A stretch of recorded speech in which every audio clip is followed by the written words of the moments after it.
وعلى سيد الأنبياء والمرسلين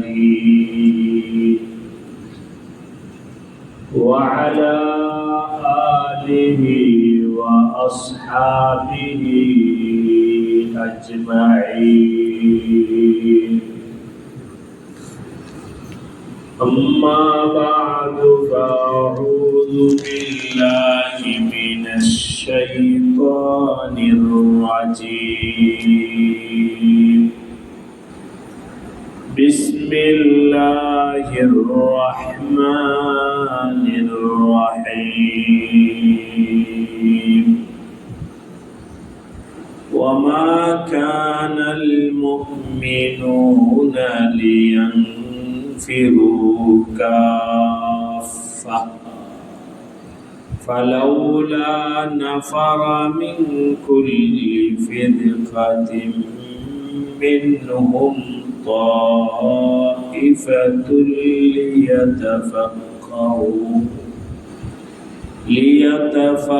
ليتفقهوا في الدين ولينذروا قومهم إذا رجعوا إليهم لعلهم يحذرون. آمنت بالله صدق الله مولانا العظيم.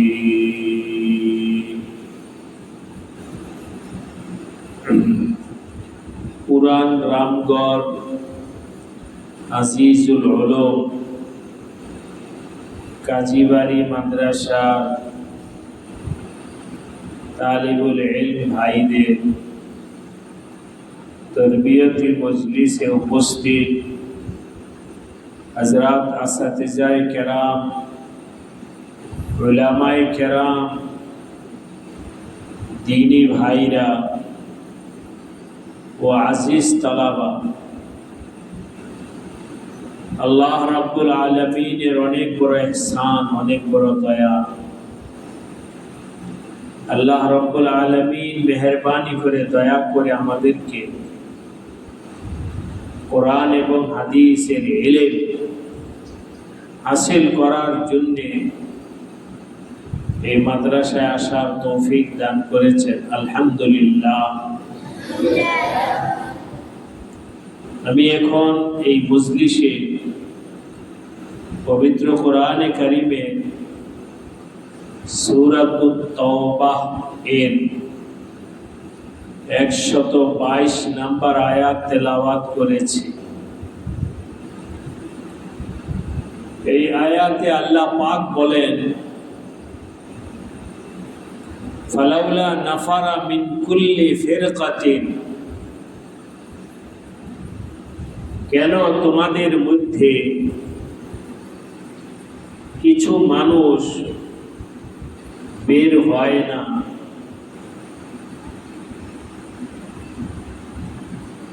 একটা দল বের হওয়া উচিত, নিজের বাড়ি থেকে বের হওয়া উচিত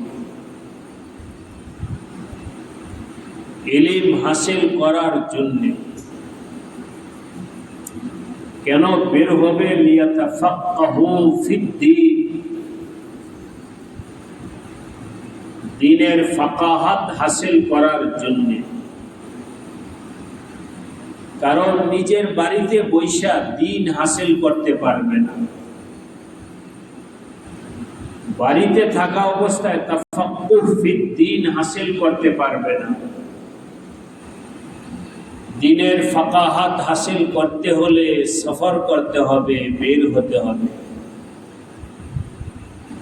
মা বাবার আদর, মোহাব্বত, প্যারের পরিবেশ থেকে বের হতে হবে। উস্তাদের কাছে যাইতে হবে, মাদ্রাসায় যাইতে হবে, সফর করতে হবে। এমনকি সফর করতে করতে কঠিন থেকে কঠিন সফরও করতে হতে পারে। তারপরও তোমরা যত কঠিন সফর করবে তত ইলমের মধ্যে তাফাক্কুহ হাসিল হবে। তালিবে ইলম ভাইরা, তোমরা যারা হিফজখানায় পড়ো, তারা একটা সূরা পড়েছে, সূরাতুল কাহাফ, 15 নম্বর পারায় না শেষের দিকে এবং 16 পারার শুরু। সূরাতুল কাহাফের মধ্যে আল্লাহ রাব্বুল আলামিন হযরত মূসা আলাইহিস সালাতু ওয়াস সালামের সফরের কথা বলেছে। মূসা আলাইহিস সালাম নবী, তিনিও ইলম হাসিল করার জন্য সফর করেছেন। সফর করতে করতে এমনকি সাগরেও তাকে যেতে হয়েছে। সাগরের সফর তো অনেক কঠিন সফর, কষ্টের সফর, আরামের সফর নয়। হযরত মূসা আলাইহিস সালাম নবী হয়েও, যার কাছে সরাসরি আল্লাহ পাক ওহী পাঠাইছেন, নবী হয়েও আল্লাহ পাক হযরত মূসাকে বললেন, তুমি যাও, বের হও, আমার এক বান্দা আছে, তার কাছে তুমি যাও। সেই বান্দা আছে, তাকে পাওয়ার জন্য বের হও। তো মূসা আলাইহিস সালাম নবী হয়েও সফর করেছেন ইলম হাসিল করার জন্য, তাফাক্কুহ ফিদ্দীন হাসিল করার জন্য। এই বিবরণ আল্লাহ পাক ওই সূরাতুল কাহফের মধ্যে দিয়েছেন। এখানেও আল্লাহ পাক বলেন, লিয়াতাফাক্কাহু ফিদ্দীন, দ্বীনের ফাকাহাত হাসিল করার জন্য তোমরা বের হও। মায়ের ঘরে থাকলেই হবে না, বাড়িতে থাকলে হবে না, কষ্ট করো, মেহনত করো, সফর করো, মাদ্রাসায় যাও, উস্তাদদের সোহবতে যাও, সেখানে গিয়ে খেয়ে না খেয়ে সব ধরনের কষ্ট স্বীকার করে ইলম হাসিল করো। কিন্তু ইলম হাসিল করে যারা এই মাদ্রাসায় পড়ে, তারা তো এখানেই থাকবে না, একটা সময় এই মাদ্রাসার পড়া শেষ হবে নিজাম অনুযায়ী। যেই মাদ্রাসা হিফজখানা পর্যন্ত আছে, একটু নিচে যাই, যেসব মাদ্রাসা নুরানি পর্যন্ত আছে, নুরানি পড়া শেষ হইলে সে ওই মাদ্রাসা থেকে বের হয়ে হিফজখানায় অন্য মাদ্রাসায় গিয়ে ভর্তি হবে। যে মাদ্রাসা হিফজখানা পর্যন্ত আছে, একজন তালিব ইলম হাফিজ হয়ে যাওয়ার পরে সে কিতাবখানায় গিয়ে ভর্তি হবে। কিতাবখানায় পড়তে পড়তে মাদ্রাসায় যখন দাওরা পড়া শেষ, অথবা ইফতা পড়লো, অথবা তাফসীর পড়লো, অথবা আদব পড়লো, এক সময় তো মাদ্রাসার শিক্ষা ব্যবস্থা অনুযায়ী পড়া শেষ হবে। अब क्या करोगे? এখন তো ওই মাদ্রাসায় বসে থাকবে না। আল্লাহ পাক বলেন, ওয়ালিউযিরু কওমাহুম, যাও এবার তুমি তোমার কওমের কাছে যাও, নিজের এলাকায় যাও। যারা মাদ্রাসায় পড়তে আসে নাই তাদের কাছে যাও। ইযা রাজাউ ইলাইহিম, যখন তুমি কওমের কাছে ফিরে যাইবা, তখন কওমকে সতর্ক করো। কেন? কওম যেন সহি ঈমানওয়ালা হয়, কওম যেন সহি আমলওয়ালা হয়, ঈমানের লাইনে যেন ভুল পথে না চলে। সতর্ক করো, এই ঈমানের লাইনে তোমরা ভুল পথে পা বাড়ায়ো না। যদি ঈমান আকীদার ক্ষেত্রে ভুল পথের দিকে তোমরা যাও, তাহলে তোমাদেরকে জাহান্নামে যাইতে হবে।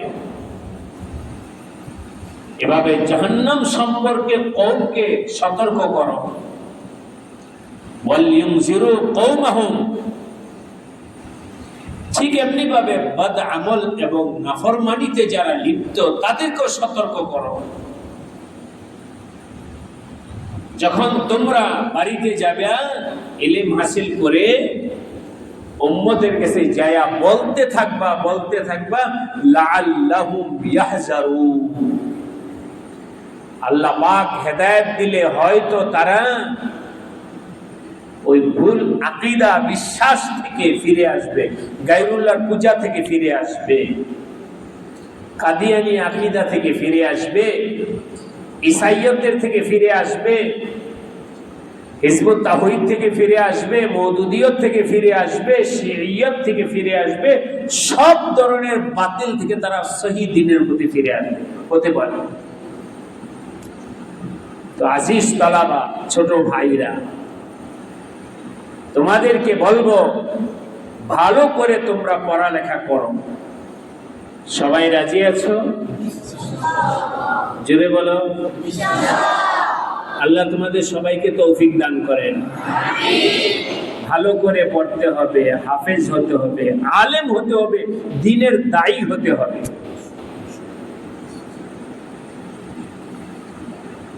বয়ানের দ্বারাই মানুষকে দাওয়াত দিতে হবে, আমলের দ্বারাই মানুষকে দাওয়াত দিতে হবে, আখলাকের দ্বারাই মানুষকে দাওয়াত দিতে হবে। তোমার ইলমটা এমন হয় যাতে করে তোমার কথার দ্বারা আল্লাহর বান্দারা সুন্দর দ্বীনের উপরে আসতে পারে। তোমাদের আমল, আখলাক, আমল এমন হতে হবে, আমল দেখা যেন মানুষ আমল শিখতে পারে।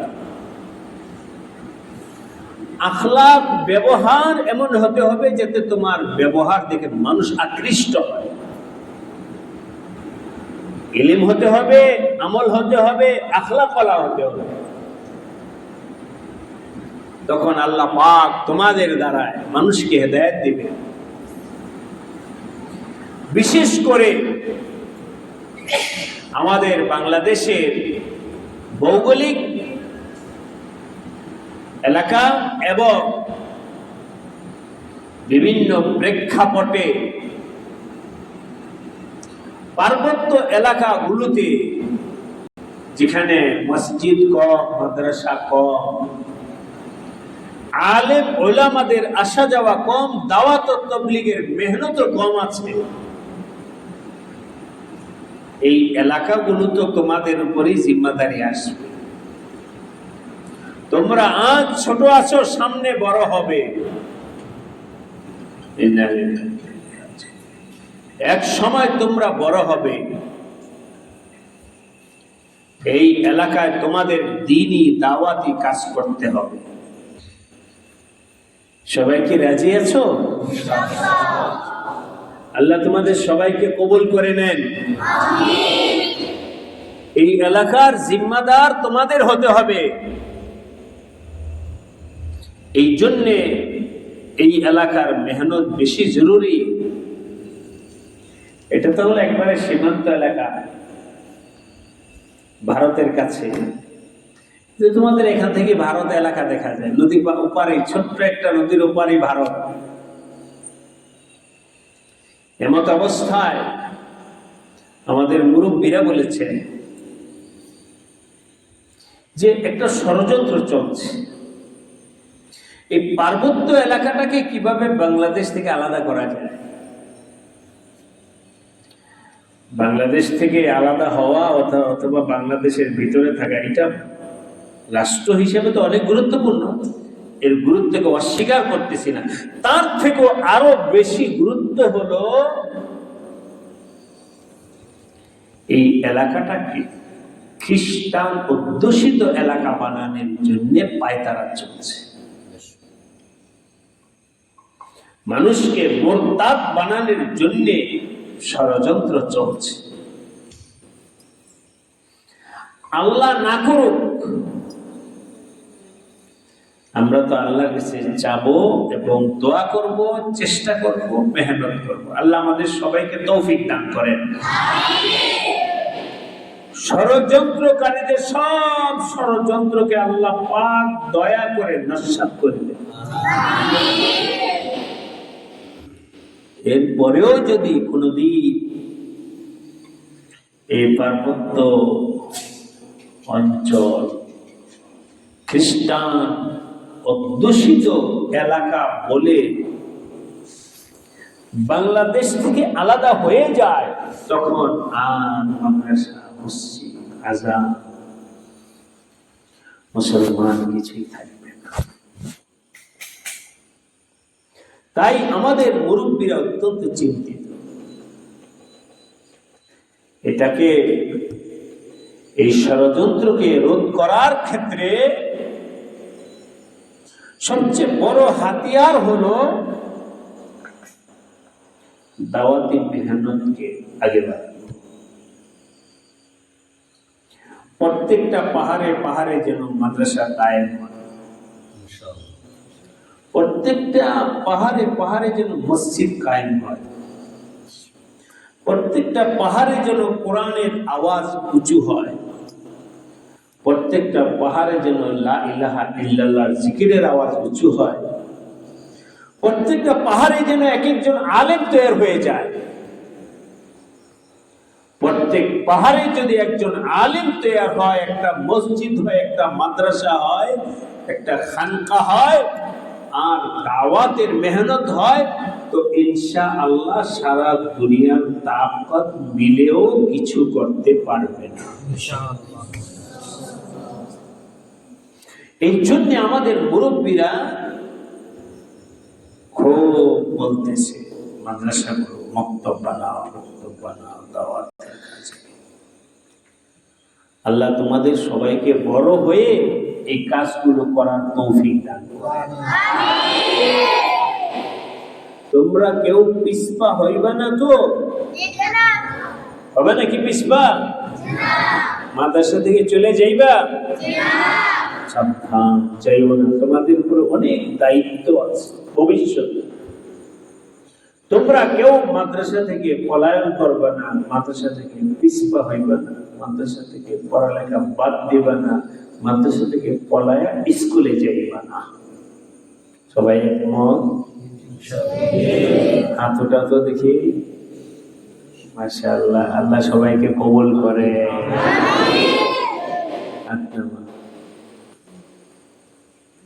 কারণ মাদ্রাসা থেকে পলায়া চলে গেলে আর তোমাকে নিয়ে আল্লাহ কাজ নিবেন না, তুমি কাজই করতে পারবে না, আল্লাহ কাজ নিবেন। স্কুলে চলে গেলেও বুঝবা না। তাই যত কষ্টই হোক না কেন, খেয়ে না খেয়ে, এমনও হতে পারে তোমার বাবা মারা গেছে, তারপরে মাদ্রাসা কোরআন হাদিসের পড়া ছাইড়া দিবা না। যত কষ্টই হোক না কেন পড়াটাকে ধরে রাখতে হবে। আমাদের নবীজি নিজেও এতিম ছিলেন, ঠিক কিনা? নবীজি এতিম ছিলেন, নবীজির জীবনটা কষ্টের ছিল। সুতরাং তোমরাও কষ্ট করে পড়ালেখা করো। আল্লাহ পাক এই মাদ্রাসাকে কিয়ামত পর্যন্তের জন্য কবুল করে, তোমাদেরকে কবুল করে, আসসাতিজে কেরামদেরকে কবুল করে।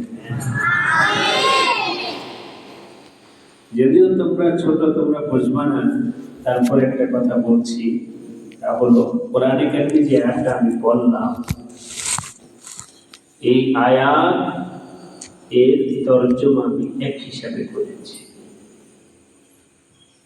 তবে এটার তরজমা অন্যভাবেও করা যায়।